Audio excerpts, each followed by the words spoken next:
हाँ, तो बात करते हैं लॉ ऑफ केमिकल कॉम्बिनेशन, रासायनिक संयोग के नियम। जैसे रासायनिक संयोग के नियम कहने का मतलब है कि जैसे मान लो कि वाटर बना, तो वाटर अगर बना है तो उसमें दो तरह के एलिमेंट है ना, तत्व है ना, हाइड्रोजन और ऑक्सीजन।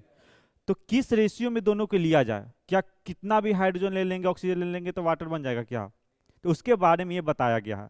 तो इसके बारे में दो नियम बताए गए, ठीक है ना। तो पहला नियम जो है वो है, ध्यान से समझना है, लॉ ऑफ कांस्टेंट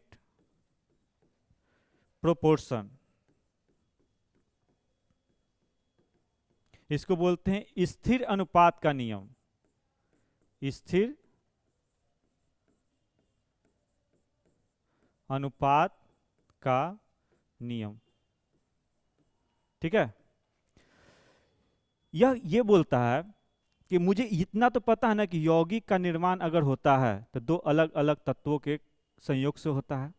पिछले लेक्चर में किया था ना कि यौगिक का निर्माण दो अलग अलग तत्वों के संयोग से होता है। तो ये बोलता है कि किसी भी यौगिक का निर्माण एक निश्चित तरह के तत्वों के संयोग के मिलने से बनता है, और तत्वों का जो अनुपात होता है द्रव्यमान के संदर्भ में हमेशा नियत होगा। एग्जाम्पल से क्लियर हो जाएगा। हम पहले लिखते हैं कि किसी भी स्टेटमेंट, देखो, किसी भी यौगिक का निर्माण, याद नहीं करना इसको, बस समझना है, क्योंकि रिटन एग्जाम तो है नहीं कि आएगा लिखने के लिए, बस समझ लेंगे। किसी भी यौगिक का निर्माण निश्चित तरह के तत्वों के संयोग से बनता है। ये पहला स्टेटमेंट हो गया, ठीक है ना। और इन तत्वों का अनुपात, इन तत्वों का अनुपात द्रव्यमान के संदर्भ में, द्रव्यमान के संदर्भ में हमेशा नियत होगा, हमेशा नियत होगा। स्टेटमेंट बहुत लंबा चौड़ा है, कोई दिक्कत नहीं है, एग्जाम्पल से एकदम समझ में आ जाएगा। देखो एग्जाम्पल क्या कर रहा है, एग्जाम्पल से कि मान लो कि हमारे पास वाटर है, वाटर है ना, इसका फॉर्मूला क्या होता है, H2O। तो कहने का मतलब है कि भाई आप कहीं से भी पानी लेके आइए, ठीक है ना, आप अपने घर से लेकर आइए, अपने इंस्टीट्यूट से लेकर आइए, कहीं से भी पानी लेकर आइए, पानी का फॉर्मूला तो H2O ही होगा। तो पहला लाइन क्या है कि किसी भी यौगिक का निर्माण निश्चित तरह के तत्वों के संयोग से बनता है। तो निश्चित तरह के तत्व कौन है, हाइड्रोजन और ऑक्सीजन है, ये है ना निश्चित तरह का तत्व। पहला स्टेटमेंट हो गया, ठीक। दूसरा क्या पता, इन तत्वों का अनुपात के द्रव्यमान के संदर्भ में हमेशा नियत होता है, मानी कि इन तत्वों के अनुपात बोल रहा है, तो किसका अनुपात, द्रव्यमान का। इन तत्वों के द्रव्यमान का अनुपात हमेशा नियत होगा, कहीं से भी पानी लाइएगा तो इन तत्वों के द्रव्यमान का अनुपात हमेशा नियत होगा। अब वो कैसे होता है, अब बताओ, हाइड्रोजन का मास कितना होता है, 1 होता है, हाइड्रोजन का मास 1 होता है ना। तो यहाँ पे कितना हाइड्रोजन का आइटम है, 2 है, तो इसका मास कितना हो गया, 2 हो गया। ऑक्सीजन का मास कितना होता है, 16 होता है, 16 होता है ना, तो इसका मास कितना हो गया, 16 हो गया, ठीक हो गया। तो अगर इसका एक सिंपल रेशियो हमको निकाला जाए तो 2 से दोनों को डिवाइड करेंगे तो 1:8 नहीं हो सकता है, हो सकता है ना। तो इसमें स्टेटमेंट सुनो कि अगर हम 9 ग्राम पानी लेते हैं, 9 ग्राम पानी लेते हैं, तो मेरे को 1 ग्राम हाइड्रोजन मिलेगा और 8 ग्राम ऑक्सीजन मिलेगा, ठीक है ना। यही रेशियो चलेगा, क्लियर है बात। हाइड्रोजन ऑक्सीजन का अनुपात कितना होगा मास के संदर्भ में, हमेशा 1:8 होगा। समझ में आ गया। अगर मान लो कि हमारे पास 18 ग्राम, जैसे मान लो कि इसमें अगर हम 2 से मल्टीप्लाई करते हैं, इसमें भी हम 2 से मल्टीप्लाई करते हैं, तो कितना हो गया, 2 × 16 हो गया। तो इसका मतलब क्या है कि अगर हम 18 ग्राम पानी लेंगे तो कितना gram hydrogen, 2 gram hydrogen, 16 gram oxygen. बात क्लियर है, समझ में आ गया। किसी भी यौगिक का निर्माण हम ऐसे नहीं कर देंगे, एक नियम बना दिया गया कि किसी भी यौगिक का निर्माण होगा तो एक निश्चित तरह के तत्वों के कॉम्बिनेशन से होता है, और तत्वों का जो मास का अनुपात होता है हमेशा नियत होगा। ऐसा नहीं कि हम अपने घर से पानी लाएंगे तो सर मेरे घर के पानी का तो अनुपात हाइड्रोजन ऑक्सीजन का 1:7 था, ऐसा नहीं होगा। इस शुद्ध जल के बारे में बात हो रहा है, ठीक है ना। और पानी अगर होगा तो हाइड्रोजन और ऑक्सीजन का ही संयोग से बनेगा, और कोई चीज दूसरा चीज नहीं आ पाएगा। क्लियर है बात? सही है, इस पे क्वेश्चन आएगा, ठीक है। चलो सेकंड चीज देखते हैं। सेकंड जो लॉ दिया गया ये बहुत इंटरेस्टिंग है, law of multiple proportion. Law of multiple proportion, इसको बोलते हैं गुणित अनुपात का नियम। गुणित अनुपात का नियम। देखो इसमें बोला गया कि अगर आप दो तत्व ले रहे हैं, दो तत्व ले रहे हैं और एक से ज्यादा प्रकार का यौगिक का निर्माण हो रहा है, अगर आप दो तत्व ले रहे हैं तो एक से ज्यादा प्रकार के यौगिक का निर्माण हो रहा है, ठीक है। जैसे मान लो कि हम दो तत्व ले रहे हैं, क्या, कार्बन एंड ऑक्सीजन, दो तत्व ले रहे हैं ना। इनसे क्या क्या बनता है, कार्बन और ऑक्सीजन से एक तो CO भी बनता है और CO2 भी बनता है कि नहीं जी। इसको बोलते हैं कार्बन मोनोऑक्साइड, इसको बोलते हैं कार्बन डाइऑक्साइड, बनता है ना। जब ऑक्सीजन की मात्रा कम रहेगी तो बनता है कार्बन मोनोऑक्साइड, ऑक्सीजन की मात्रा ज्यादा तो बनता है कार्बन डाइऑक्साइड, ठीक है। बन गया, एग्जाम्पल से समझ रहे हैं बात को। तो अब कार्बन ले लिए, ऑक्सीजन ले लिए, ठीक है। ये CO में कार्बन का अगर हम भार देखेंगे तो कितना हो जाएगा, 12 होगा ना। अगर ऑक्सीजन का भार लेंगे तो कितना हो जाएगा, 16, ठीक है। अगर ये CO2 में लेते हैं तो कार्बन का भार कितना, 12, और यहां पे कितना, 32, ठीक है। क्लियर है नहीं यहां तक?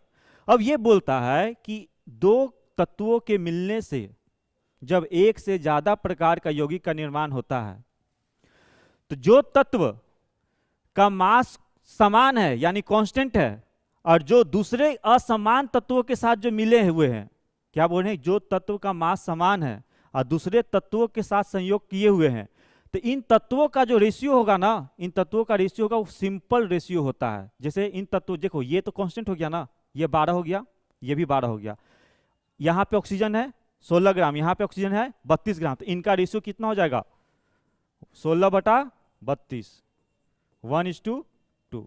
एक एग्जाम्पल से और समझो तब क्लियर होगा। जैसे देखो मान लो कि तुम्हारे पास नाइट्रोजन है, ठीक है, और क्या है, ऑक्सीजन है, नाइट्रोजन है और ऑक्सीजन है। तो नाइट्रोजन ऑक्सीजन से क्या क्या बनता है, देखो N2O भी बनता है, इसको बोलते हैं नाइट्रस ऑक्साइड, इसी को बोलते हैं लाफिंग गैस। ये क्वेश्चन आया है एक बार एग्जाम में, लाफिंग गैस, ठीक है, नाइट्रस ऑक्साइड। एक बनता है NO भी बनता है, ठीक है, एक बनता है NO2 भी बनता है। वो तो एक तो N2O बना, NO बना, और एक N2O3 भी बनता है। दो तत्वों के कॉम्बिनेशन से दो से एक से ज्यादा तरह का कंपाउंड बन रहा है ना। जब भी एक से ज्यादा तरह के यौगिक बनेगा तो उसमें आएगा गुणित अनुपात का नियम। तो इसमें क्या कहता है कि आप क्या करिए, दो तत्व है ना जी, नाइट्रोजन ऑक्सीजन है ना, एक का मास आप कांस्टेंट करिए, एक का मास आप कांस्टेंट करिए, तो जो दूसरे का जो मास रहेगा ना, दूसरे का मास रहेगा, उसका जो रेशियो आएगा ना, अनुपात, वो एकदम सिंपल आएगा। देख लो कैसे, जैसे यहाँ पे नाइट्रोजन, यहाँ पे ऑक्सीजन, ठीक है ना, नाइट्रोजन और ऑक्सीजन। यहाँ पे नाइट्रोजन कितना, नाइट्रोजन का मास होता है 14 होता है ना, 28, दो नाइट्रोजन है तो 28 हुआ ना, एक ऑक्सीजन है तो कितना होगा, 16। यहाँ पे कितना होगा, 14, 14, यहाँ पे ऑक्सीजन कितना होगा, 16 ना, यहाँ पे नाइट्रोजन कितना, 28 ना, यहाँ पे कितना, 48। क्लियर है ना बात? हम क्या बोलें कि एक तत्वों का अनुपात तुम्हें कांस्टेंट करना पड़ेगा, एक तत्वों का अनुपात कांस्टेंट करना पड़ेगा। तो मान लो कि यहाँ पे 28 है, यहाँ पे 28 है, तो यहाँ पे अगर 2 से गुना कर देंगे तो ये 28 नहीं हो जाएगा? हो जाएगा ना। एक तत्वों का अनुपात हमको कांस्टेंट करना है, तो मान लो कि इसको इधर 2 से करेंगे तो इधर भी 2 से करना पड़ेगा। तो अब इधर का रेशियो क्या बना? 16 32 48 बना ना, 16 32 48। तो इसका तो सेम मास हो गया, तो रेशियो देखना है जो जिसका मास डिफरेंट था, जिसका मास डिफरेंट था। तो इसका ना मास डिफरेंट है, 16 32 48 अलग अलग है ना, इसका तो मास सेम है ना। तो इनका रेशियो देखो एकदम सिंपल रेशियो आना चाहिए। तो 16:32:48 कितना आएगा? 1:2:3 नहीं आएगा? 16 से डिवाइड कर देंगे तो समझ में आएगा गुणित अनुपात का नियम। देखो लिखने के लिए नहीं आएगा कि आप लिखिए गुणित अनुपात का नियम क्या है, समझना है कि गुणित अनुपात का नियम कब लागू हुआ? जब दो तत्वों के मिलाने से एक से ज्यादा प्रकार के यौगिक का निर्माण होगा। स्थिर अनुपात का नियम क्या है? जब दो तत्वों के मिलाने से एक यौगिक का निर्माण होता है तो उनके जो रेशियो होते हैं मास के संदर्भ में कांस्टेंट होते हैं। वो एक कंपाउंड के फॉर्मूला बनाने के लिए बता दिया, एक यौगिक का फॉर्मूला बताने के लिए बता दिया। गुणित अनुपात का नियम इसलिए आया कि जब दो तत्वों के मिलाने से एक से ज्यादा तरह के कंपाउंड बन रहे हैं, एक से ज्यादा तरह के कंपाउंड बन रहे हैं, तो बोला गया कि जो जिसका मास कांस्टेंट रहेगा, जिसका मास स्थिर रहेगा, जो भिन्न मास वाले से जो कंबाइन किए हुए हैं तो उनके अनुपात क्या होगा? सरल होगा। जैसे carbon oxygen, carbon carbon dioxide, carbon का मास 12, कार्बन का मास 12, निश्चित भार वाले हैं, भिन्न भिन्न भार वाले से जुड़े हुए हैं, भिन्न भिन्न भार वाले, तो इनके जो अनुपात होगा सरल होगा। 16 और 32 का कितना रेशियो होगा? 1:2 हो गया ना। तो ये किसको लागू किया? गुणित अनुपात का नियम। क्वेश्चन आएगा ये कि कार्बन और ऑक्सीजन से CO भी बना है और CO2 भी बना है, ये किस नियम को लागू करता है? तो वहां पे ऑप्शन रहेगा स्थिर अनुपात का नियम, गुणित अनुपात का नियम, और भी कुछ ऑप्शन रहेगा। तो क्या मानेंगे? गुणित अनुपात का नियम। ये क्वेश्चन बहुत बार आया है, समझ गया। उसी तरह से मान लो कि नाइट्रोजन ऑक्सीजन से नाइट्रस ऑक्साइड भी बन गया, इसको नाइट्रिक ऑक्साइड बोलते हैं, इसको डाइनाइट्रो ट्राई ऑक्साइड भी बोलते हैं। तो हम लोग को समझना यह है कि एक का क्या करना है? मास फिक्स करना है, एक का मास फिक्स करना है, और फिक्स्ड मास वाला अलग अलग मास वाले एलिमेंट से जुड़े हुए हैं। तो जो अलग अलग मास वाला एलिमेंट है उनका रेशियो क्या होता है? सरल होता है। तो देखो नाइट्रोजन 28, नाइट्रोजन कितना था? 14, ई नाइट्रोजन कितना था? 28। इसको एक को फिक्स करना है ना, तो 2 से गुना कर दिए 28। इधर 16 16 था, तो इधर भी 2 से गुना करेंगे ना। मैथ में क्या होता है? एक तरफ करते हैं तो दूसरी तरफ भी करते हैं ना।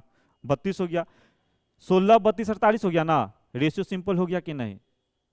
समझ में आ गया? क्लियर है बात? है? चलो तो इतना नोट करते हैं पहले।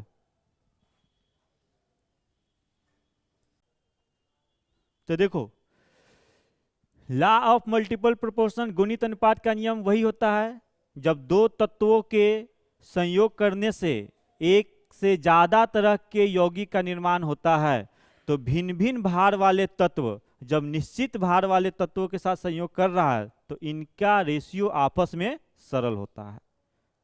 एकदम यही याद रखना कि भिन्न भिन्न भार वाले तत्व निश्चित भार वाले के साथ संयोग कर रहे हैं तो इनका रेशियो आपस में समान, यानी किसका रेशियो सरल होगा? भिन्न भिन्न भार वाले का सरल होगा, भिन्न भिन्न भार वाले का सरल होगा।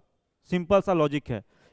देखो एक और देख लो, मान लो कि हाइड्रोजन है, ठीक है, और क्या है? ऑक्सीजन है। हाइड्रोजन ऑक्सीजन से दो तरह के यौगिक का निर्माण हो रहा है, एक हो रहा है H2O और एक हो रहा है H2O2।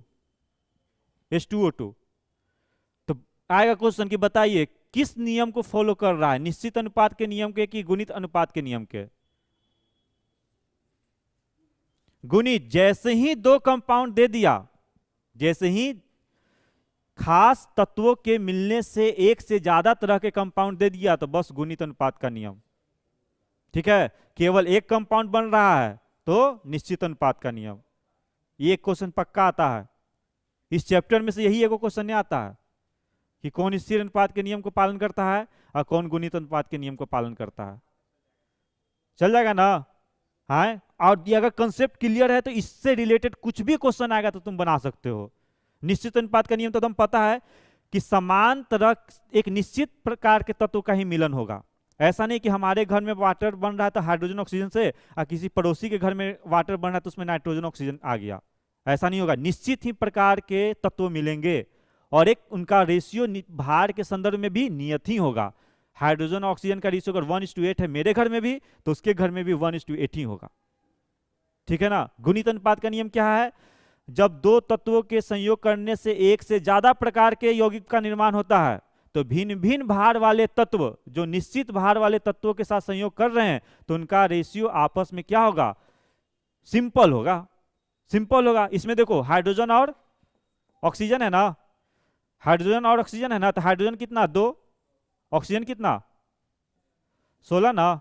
यहां पे हाइड्रोजन कितना 2, ऑक्सीजन कितना 32। तो भिन्न भिन्न भार वाले, यही ना है भिन्न भिन्न भार वाले, क्या है? यही ना है भिन्न भिन्न, डिफरेंट डिफरेंट मास वाले, यही ना है। निश्चित मास वाले एटम के साथ कंबाइन करने, निश्चित वाला यही ना है, डिफिनिट यही ना है। तो इनका रेशियो आपस में क्या होना चाहिए? सरल होना चाहिए। तो 16:32 का रेशियो कितना होता है? 1:2 नहीं हो रहा है। समझ में आ गया? क्लियर है ना? कोई दिक्कत नहीं होना चाहिए। ठीक है, एकदम छोटा सा टॉपिक है एक, ये है देखो डाल्टन का थ्योरी, डाल्टन एटॉमिक, इसमें क्या क्वेश्चन आता है वो भी हम बता देते हैं। देखो एक बात तुम समझो कि ये जो पॉलिटेक्निक का जो सिलेबस है, जो भी हमें ये चीज बताता है कि ये पढ़ना वो देखो, तो पढ़ना तो बहुत सारा चीज है जी। अब डाल्टन एटॉमिक थ्योरी 11 में को पूरा अच्छा खासा एक पढ़ना है, तो उतना हम लोग को नहीं पढ़ना है। हम लोग को वही पढ़ना है जो एग्जाम में क्वेश्चन आएगा। समझ में आ रहा है ना? हम लोग को ज्यादा नॉलेज थोड़ी ना गेन करना है, हम लोग को क्रैक करना है पॉलिटेक्निक ना। जो तो जितना बताएंगे उतना ही में से आएगा। ठीक है, इसमें अब क्या इंपॉर्टेंट है? डाल्टन एटॉमिक थ्योरी, तो नाम से ही पता चलता है। देखो दो चीज छूट गया। पहला वाला जो नियम था ना, एक प्राउस्ट नामक वैज्ञानिक ने दिया था, लिख लो वहां पे कॉपी में, PROUST। जो निश्चित अनुपात का जो नियम था, लॉ ऑफ कांस्टेंट प्रोपोर्शन,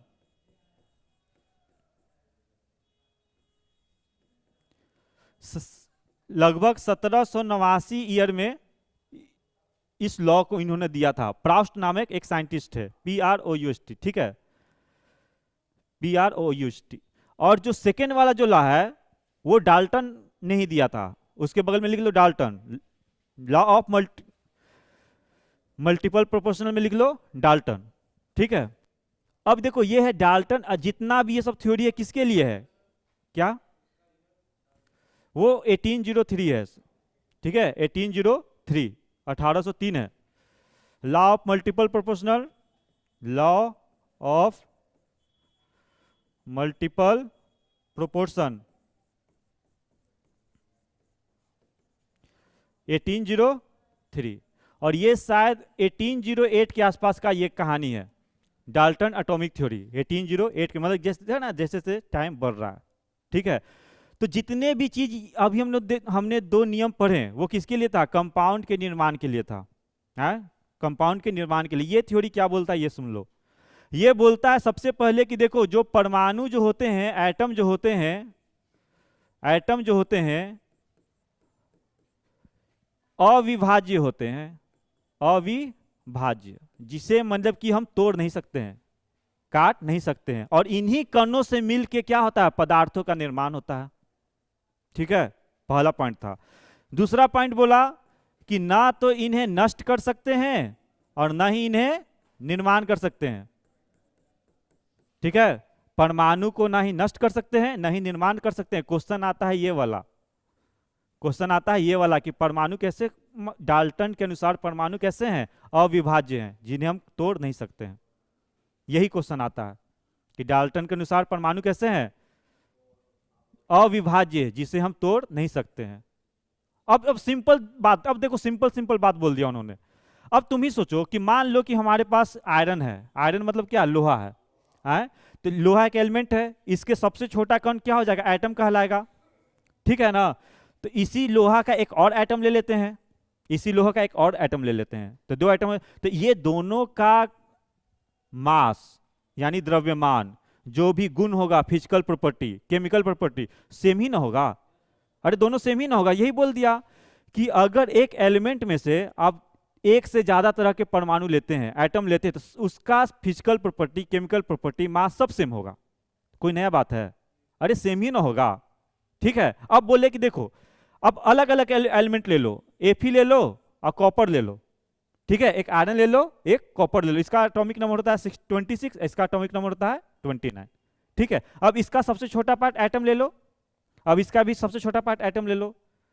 तो ऐसा थोड़ी है कि ये दोनों सेम होगा। अरे ये आयरन का एटम है, ये कॉपर का एटम है, तो मतलब कि अलग अलग तत्वों का जो एटम होगा उसका फिजिकल, केमिकल प्रॉपर्टी, मास, ये सब अलग अलग होगा। ये सब बात बोल दी है, तो ये सब तो कॉमन बात है ना, इसमें कौन सा बड़ा चीज है। और वो लास्ट में वो जोड़ दिए, जो प्राउस्ट का जो नेम था ना, जो दिया था ना कि कंपाउंड जो कंबाइन करता है तो एक निश्चित अनुपात में होता है, उसके बारे में बोल दिए। मतलब कॉपी और पेस्ट था।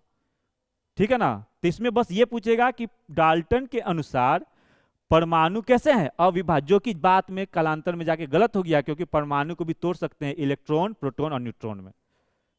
समझ में आ गया ना? लेकिन बोलेगा ना कि डाल्टन के परमाणुवाद का सिद्धांत क्या है, तो बस ये बोलना परमाणु अविभाज्य होते हैं। क्लियर है बात? चलो तब इसको कॉपी करना पड़ेगा ना। देखो समझो, पहले हम लोग क्या पढ़े, मैटर। मैटर पढ़े ना, इसको क्या बोले, पदार्थ।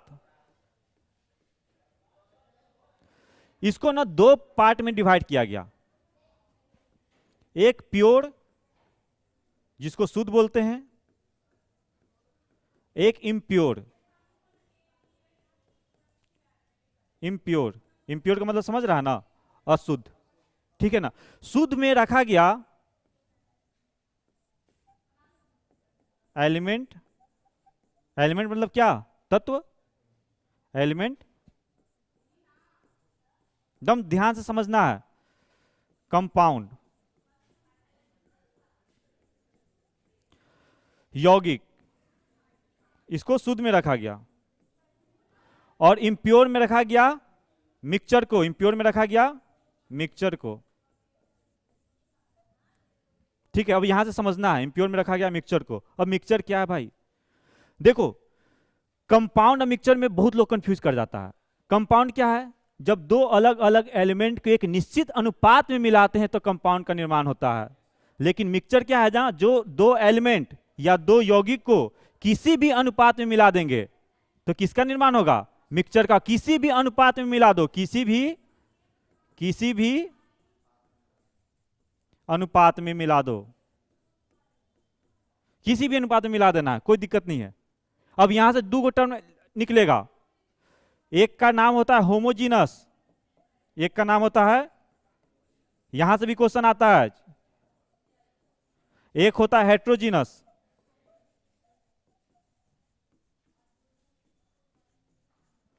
होमोजीनस मतलब क्या होता है, समांगी। इसका मतलब क्या होगा, समांगी मिश्रण, समांगी। इसका होगा विसमांगी। इसका मतलब समझो, जैसे मान लो कि तुम्हारे पास क्या है, पानी है और चीनी है। ठीक है, पानी को चीनी में मिला दिए, तो मान लो कि चम्मच से हम लोग पीना शुरू किए, तो पहला चम्मच अगर पिएंगे तो जो मिठास लगेगा, क्या दूसरा चम्मच में अलग मिठास रहेगा, सेम रहेगा ना। तो इसका मतलब क्या हुआ कि जिस इसके अवयव, मतलब कि इसके कण क्या क्या है, पानी या चीनी है ना, इसके अवयव समान तरीके से पूरी तरह में फैला हुए हैं। समझ में आ रहा है ना, इसके अवयव समान तरीके से पूरी तरह फैला हुआ है, तो इसको क्या बोल देंगे, समांगी मिश्रण। अब जैसे मान लो कि तुम्हारे पास क्या है, चीनी और सैंड। सैंड का मतलब समझते हो ना, बालू। चीनी और बालू को मिला दिए, तो मान लो कि एक मुट्ठी उठा दिए, तो क्या तुम कॉन्फिडेंस से कह सकते हो कि जितना पार्टिकल चीनी का है ये वाला मुट्ठी में, और एक दूसरा मुट्ठी उठा दो, उतना ही पार्टिकल चीनी का इसमें भी होगा? नहीं ना होगा, नहीं ना। तो उसको क्या बोल देंगे, विसमांगी मिश्रण कह देंगे। ठीक है ना, जैसे मान लो कि अल्कोहल प्लस वाटर, समांगी मिश्रण हो जाएगा। ठीक है ना, घुल जाएगा। समझ में आ रहा है ना। तो देखो क्वेश्चन अब इससे थोड़ी आएगा आज कि कौन समांगी मिश्रण है, कौन विसमांगी है, बस नॉलेज होना चाहिए। ठीक है, और एक चीज और देखो मिश्रण के बारे में, तुम मिश्रण को, एक फिजिकल प्रोसेस है, इससे एक नए तरह का यौगिक का निर्माण मतलब कि नए तरह के पदार्थ का निर्माण नहीं होता है। ऐसा नहीं तुम बोलेगा कि अरे चीनी मिलाए, पानी मिलाए, शरबत बन गया, नए तरह का पदार्थ बन गया। नहीं, ये नए तरह का पदार्थ नहीं है। नए तरह के पदार्थ करने का मतलब एकदम नया चीज बन गया। जैसे कार्बन ऑक्सीजन को मिलाया तो कार्बन डाइऑक्साइड बन गया, तो वो एक कंपाउंड है। तो जो कंपाउंड होता है वो होता है केमिकल प्रोसेस, और जो मिक्सचर होता है वो होता है फिजिकल प्रोसेस। कंपाउंड के पार्टिकल को हम अलग कर सकते हैं केमिकल प्रोसेस द्वारा। जैसे हम वाटर, जैसे वाटर है, H2O वाटर है ना जी, जैसे वाटर है, तो वाटर में से हमको हाइड्रोजन और ऑक्सीजन निकालना है, तो केमिकल प्रोसेस इलेक्ट्रोलाइसिस प्रोसेस द्वारा हम अलग करते हैं। ठीक है ना, इलेक्ट्रोलाइसिस प्रोसेस लगाएंगे तो हाइड्रोजन ऑक्सीजन निकलेगा। अब इसको से हमको कुछ अलग करना है तो बस इसको सिंपल फिजिकल मेथड, कोई भी मेथड लगा देते हैं, निकल जाता है। ठीक है ना, तो यानी समझना है कंपाउंड एक है केमिकल प्रोसेस, मिक्सचर है एक फिजिकल प्रोसेस। मिक्सचर किसी भी अनुपात में किसी भी चीज को मिला दो। जैसे तुम लोग मिक्सचर खाते हैं ना, हम लोग मार्केट में जाते हैं, तो ऐसा थोड़े है कि हम अगर मेरे मुट्ठी में 4 बादाम आया तो तेरे मुट्ठी में भी 4 ही बादाम आएगा, तुम्हें 2 बादाम आ सकता है, अलग अलग आ सकता है ना। तो उसका क्या है, मतलब कि कोई निश्चित अनुपात में कोई मिलन उसका नहीं है। उसका काम हो गया मिक्सचर का। यहां से समझो, ये एकदम समझने वाला चीज है, यहां से क्वेश्चन एकदम आना ही आना है। अभी जो लिखेंगे चीजों को, एलिमेंट, इसको भी 3 पार्ट में डिवाइड किया गया। एक है क्या, मेटल, एक है क्या, नॉन मेटल। यहां से एकदम पक्का क्वेश्चन आएगा। एक होता है मेटोलॉइड। मेटल को क्या बोलते हैं, धातु। इसको क्या बोलते हैं, अधातु। इसको क्या बोलेंगे, उपधातु, उपधातु। तो देखो धातु पूरे पीरियोडिक टेबल में हमारे पास 118 एलिमेंट है ना। तो इसमें तकरीबन समझो कि मान के चलते हैं कि 93 मेटल है, 93 मेटल है। जो मेटोलॉइड है वो है 7। 93 और 7 कितना हो गया, 100। कितना बचा, 18 ना। 18 कितना है, नॉन मेटल। अब तुमसे ये पूछेगा कि बताइए इसमें मेटल का गुण क्या है। तो मेटल का फुल फॉर्म देखो, METALS। इंग्लिश में चलते हैं। एम से होता है मैलिएबल, मतलब कि आघातवर्ध्य, मतलब कि इसको मारेंगे पीटेंगे तो बस ये फैल सकता है। ई से होता है इलेक्ट्रिसिटी, मतलब कि इसमें विद्युत का सुचालक होता है। T4 होता है टोनसाइल स्ट्रेंथ, मतलब कि इसमें स्ट्रेंथ होता है, जैसे क्रेन उड़ेन तुम देखते हो, बड़ा बड़ा चीज को उठा लेता है ना, होता है ना। ए से होता है एलॉय, एलॉय होता है मिश्र धातु, जैसे मान लो कि तुम पीतल है तो कॉपर और जिंक का मिश्रण होता है। ठीक है। ए से होता है लस्टर, लस्टर मतलब होता है चमक, चमकता है ना। ए से होता है सोनोरस, मतलब आवाज, आवाज करता है। तो मेटल का गुण है, सही है ना बात। नॉन मेटल, जो मेटल नहीं है वो नॉन मेटल हो गया, मतलब ये विद्युत और उष्मा का सुचालक नहीं होगा। ये होता है अर्धचालक, इसको बोलते हैं। ये विद्युत और उष्मा का क्या होता है, अर्धचालक होता है। ये होता है अर्धचालक, अर्धचालक। अर्धचालक कहने का मतलब है कि इसका गुण मेटल और नॉन मेटल के बीच में पड़ता है, मेटल और नॉन मेटल के बीच में पड़ेगा। तो देखो इसमें कुछ कुछ बात को याद करना पड़ेगा। अब तुमसे ये पूछ देगा कि बताइए इनमें से कौन उपधातु है, मतलब कि मेटोलाइड है, तो कौन है वो, 7 है। वो तुमको याद करना पड़ेगा। कौन कौन 7 है भाई, देख लो 7 कौन कौन है। एक नया पेज में चलते हैं। जैसे एलिमेंट, एलिमेंट को कितने भाग में पार्ट डिवाइड कर रहे हैं, मेटल, नॉन मेटल, ये एकदम याद करना ये वाला पेज, और मेटोलॉइड, और मेटोलॉइड। मेटोलॉइड 7, 93 और ये 18। 7 में कौन है देखो, boron, silicon, germanium, arsenic, antimony, tellurium, polonium. 1 2 3 4 5 6 7 हो गया ना। बोरोन, सिलिकॉन, जर्मेनियम, आर्सेनिक, इसको बोलते हैं एंटीमनी, इसको बोलते हैं एंटीमनी। इसको बोलते हैं टेलुरियम, टेलुरियम, इसको बोलते हैं पोलोनियम। सेमीकंडक्टर बनता है ना सिलिकॉन जर्मेनियम से। तब इसको याद कैसे रखा जाए, इसका एक ट्रिक है, ट्रिक समझ जाओ। ट्रिक देखो, इसका ट्रिक क्या है, बोले शिव जी ऐसे सब टी पियो। बोले शिव जी ऐसे सब टी पियो। उसको बोलो तो शांत रहने के लिए। बोले शिव जी ऐसे सब टी पियो। ठीक है, तो बोले से क्या हो गया? बोरोन। शिव से क्या हो गया? सिलिकॉन। जी से क्या हो गया? जर्मेनियम। ऐसे से क्या हो गया? आर्सेनिक। सब से क्या हो गया? एंटीमनी। टी से क्या हो गया? टेलुरियम। पीओ से क्या हो गया? पोलोनियम। क्लियर है बात? याद हो गया ना? एकदम याद करना ही है, यही से क्वेश्चन आएगा। ठीक है, अब आगे देखो नॉन मेटल। तो नॉन मेटल में भी देखो, नॉन मेटल को भी हम 3 पार्ट में डिवाइड करते हैं, सॉलिड, लिक्विड और गैस। लिक्विड में केवल है क्या? ब्रोमीन है। ब्रोमीन दम याद के, जो भी चीज अभी इस बोर्ड पे लिख रहे हैं ना, क्वेश्चन आने का 110% चांस है। ठीक है, ब्रोमीन। तो ब्रोमीन होता है लिक्विड स्टेट में। बोलेगा कि कौन सा ऐसा नॉन मेटल है जो लिक्विड स्टेट में पाया जाता है, तो कौन सा होता है? ब्रोमीन होता है। ठीक है, गैस। गैस टोटल तुमको मिलेगा 11। गैस कितने मिलेगा? 11। कौन कौन सा गैस है भाई, ये देख लो। बोलेगा कि इसमें से कौन सा नॉन मेटल है जो गैसियस फॉर्म में पाया जाता है, तो देखो कौन गैस में पाया जाएगा। गैस में, गैस नॉन मेटल,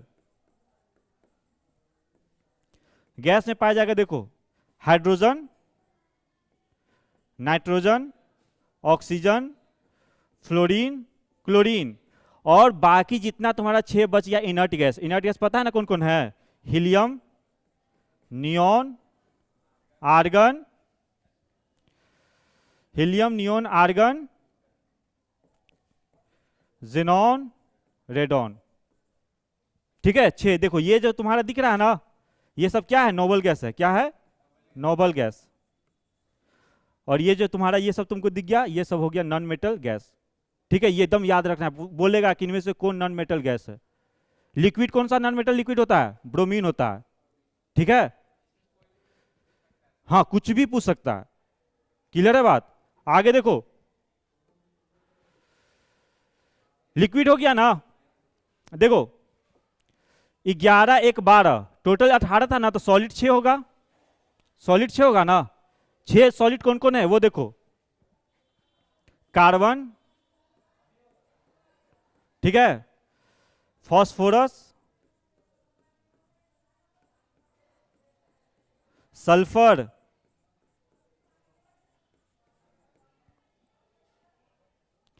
और तुम्हारा हो गया क्या? आयोडीन,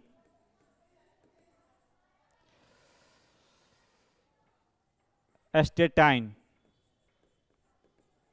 ठीक है, carbon, phosphorus, sulphur, iodine, astatine, ये 6 हो गया। तो देखो इंपॉर्टेंट है सबसे ज्यादा ये, सबसे ज्यादा ये VBI। और देखो सॉलिड में, मेटल के बारे में बात करते हैं। मेटल के बारे में क्या याद रखना है तुम्हें? 2 मेटल हमेशा याद रखना है। कौन? एक मरकरी और एक गैलियम। मरकरी और गैलियम। मरकरी क्या होता है कि 25 डिग्री सेल्सियस, 25 डिग्री सेल्सियस मतलब रूम टेम्परेचर, रूम टेम्परेचर पे ये लिक्विड स्टेट में पाया जाता है। मरकरी। बोलेगा कौन ऐसा धातु है जो रूम टेम्परेचर पे लिक्विड स्टेट में पाया जाता है, तो वो धातु कौन सा है? वो धातु है, कौन सा है? मरकरी है। ठीक है, एक धातु है गैलियम, इसका मेल्टिंग पॉइंट होता है तकरीबन 30 डिग्री सेल्सियस। तो पूछता है क्वेश्चन कि कौन ऐसा धातु है जो हाथ में लेके रब करने से वो लिक्विड स्टेट में आ जाता है, तो वो कौन सा है? गैलियम है। क्लियर है बात? सारा बात समझ में आ गया ना? हम लोग देखो फिर से देखो, हम लोग एलिमेंट को डिवाइड किए किसमें? Metal, non metal, metalloid. Metal कितना है? 93, नॉन मेटल कितना है? 18, मेटोलाइट कितना? 7। सातों मेटोलाइट तुमको बता दिया, boron, silicon, germanium, arsenic, antimony, tellurium, polonium. वो याद रखना है। नॉन मेटल 18, 18 में कौन हो गया? Solid, liquid, gas. गैस कितना? 11, लिक्विड कितना? 1 ब्रोमीन, सॉलिड कितना? 6। 6 का नाम लिख दिए हैं। मेटल में 2 चीज याद रखना, एक मरकरी और एक गैलियम। मरकरी रूम टेम्परेचर यानी 25 डिग्री सेल्सियस पे लिक्विड स्टेट में होता है, और गैलियम का मेल्टिंग पॉइंट है तकरीबन 30 डिग्री सेल्सियस। तो उसको जब हाथ में लेकर रब करते हैं तो बोलता है कौन ऐसा धातु है हाथ में लेकर रब करने से वो लिक्विड स्टेट में आ जाता है, तो वो धातु है गैलियम। क्लियर है बात? ये तुम्हारा एक चैप्टर पूरा कंप्लीट होता है। तो इसका क्या है, यूट्यूब पे ये वीडियो चला जाएगा, आराम से जाके उस पर नोट्स बना लेना। क्लियर है ना बात? ठीक है, तो आज के लिए इतना ही रखते हैं। ओके।